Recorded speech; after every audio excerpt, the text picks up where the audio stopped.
Hello everyone, welcome to our channel political IR mentor. तो आप सभी जानते हैं कि आपका नेट का रिज़ल्ट डिले हो रहा है एंड इस बार डिले होने के कुछ जो पॉसिबल रीजंस हैं, जैसे आप इस बार जो आपकी आंसर की है, जिन्होंने Hindi as a medium select किया था उनकी आंसर की सिर्फ हिंदी में आई है, शो हो रही है। एंड जिन्होंने इंग्लिश में किया था उनकी सिर्फ इंग्लिश में शो हो रही है। बट हिंदी की जो आंसर की है एंड जो इंग्लिश मीडियम में जो आंसर की है, उन दोनों में डिफरेंसेस हैं। जैसे आपका इंग्लिश में पूछा है चूज़ द इनकरेक्ट, और हिंदी में पूछा गया है कि सही सिलेक्ट करना है।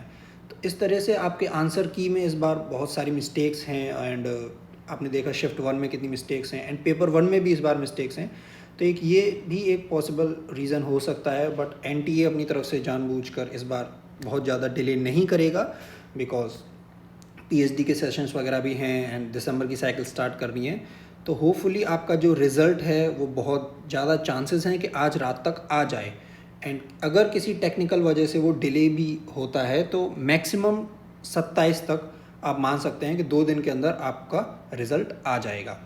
एंड अब हम डिस्कस करेंगे कि इस पीरियड में कुछ बच्चे होंगे जो सिर्फ रिज़ल्ट का वेट कर रहे हैं एंड आई कैन अंडरस्टैंड कि एक एंजाइटी होती है रिज़ल्ट को लेकर। बट एक सेट ऑफ स्टूडेंट्स वो होगा जो कंटिन्यूस अपनी प्रिपरेशन अभी भी कंटिन्यू कर रहे हैं। सपोज़ कुछ कैंडिडेट्स होंगे जिनका नेट हुआ है, वो जेआरएफ को लेकर टारगेट कर रहे होंगे, एंड कुछ सेट ऑफ स्टूडेंट्स वो होंगे जिन्हें आंसर की से क्लियर हो गया होगा कि उनके जो नेट का स्कोर है वो बहुत कम है, मतलब उनके नेट होने के चांसेस भी नहीं हैं। तो उनको तो रिज़ल्ट के लिए बहुत ज़्यादा पैनिक नहीं होना चाहिए एंड उन्हें अभी से अपनी जो प्रिपरेशन है नेक्स्ट साइकिल के लिए वो स्टार्ट कर देनी चाहिए। एंड वो स्टूडेंट्स जो से नेट के बहुत पास हैं या जिनका कंटिन्यूस नेट हो रहा है या जेआरएफ नहीं हो रहा है, उनसे रिलेटेड हम एक बात करना चाहेंगे कि क्या डिफरेंस आता है ऐसे। तो वो डिफरेंस ये है कि कुछ स्टूडेंट्स होंगे जो आपका नेट एग्ज़ाम होने के बाद भी अपनी पढ़ाई कंटिन्यूस कर रहे हैं, डेली कुछ ना कुछ वो अपनी नॉलेज को इन्हांस कर रहे हैं, पीवाईक्यू रिवाइज कर रहे हैं। एंड एक सेट ऑफ स्टूडेंट्स है जो सिर्फ रिज़ल्ट के लिए वेट कर रहा है। इतने दिन आप मान लीजिए कि जब आंसर की आई है उसके बाद से अब तक उन्होंने कुछ भी नहीं नया नहीं पढ़ा है, तो उन्होंने अपना टाइम वेस्ट किया है। एंड दूसरी तरफ वो स्टूडेंट्स हैं जो कंटिन्यूसली अपनी पढ़ाई कर रहे हैं, अपना रिवीजन कर रहे हैं। तो यही वो डिफरेंस है कि कुछ बच्चों का नेट ही होता है, बार बार ट्राई करने पर भी जेआरएफ से वो रह जाते हैं।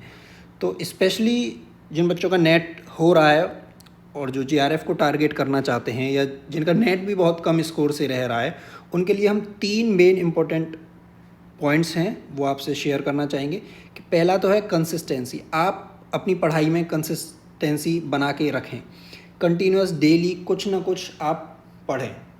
आप ये नहीं कि 1-2 दिन का हो सकता है, बट कंटिन्यूस आप 1 हफ्ते तक कुछ भी नहीं पढ़ रहे हैं, तो इस तरीके से नहीं चलेगा। एंड सेकंड है, आप अपना पीवाईक्यू पर फोकस रखिए।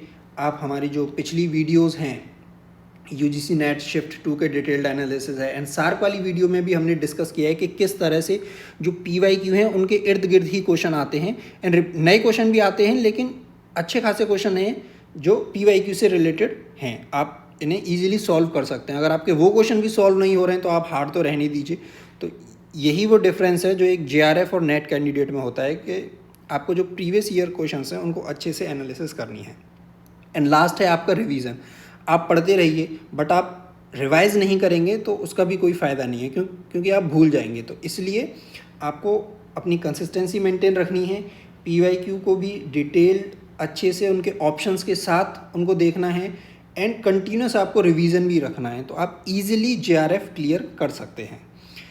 एंड हमारे चैनल पर आपको एक सार्क रिलेटेड वीडियो भी मिल जाएगी, वो आप देख सकते हैं, जिसमें हमने कंप्लीट सार्क को कवर किया है, उससे रिलेटेड पीवाईक्यू भी कवर किए हैं, जिसे आप वीडियो सेक्शन में देख सकते हैं, या फिर प्लेलिस्ट सेक्शन में आपको इंटरनेशनल ऑर्गेनाइजेशन के नाम से एक प्लेलिस्ट मिलेगा, वहाँ पर भी वो आप वीडियो देख सकते हैं। एंड नेक्स्ट सिमिलर वीडियो हम लेकर आएंगे आसियान के ऊपर, जिसमें हम आसियान से रिलेटेड जितने भी फैक्ट्स हैं वो सब करेंगे। इसमें ASEAN summit, AFTA, East Asia summit भी कवर करेंगे। आसियान +3, आसियान +6 से रिलेटेड भी अच्छे क्वेश्चंस आए हैं प्रीवियस ईयर्स में। और इसमें हम net, DSSS, PGT, CVT, PG assistant professors के टोटल 35 से ज़्यादा प्रीवियस ईयर क्वेश्चंस कवर करेंगे। तो आप हमारे इस चैनल को पॉलिटिकल आईआर मेंटोर को सब्सक्राइब कर सकते हैं एंड हमारे टेलीग्राम चैनल पर भी आप जुड़ सकते हैं, पॉलिटिकल आईआर मेंटोर, जिस पर कंटिन्यूअस हम क्विजेस अपलोड करते हैं। So thank you.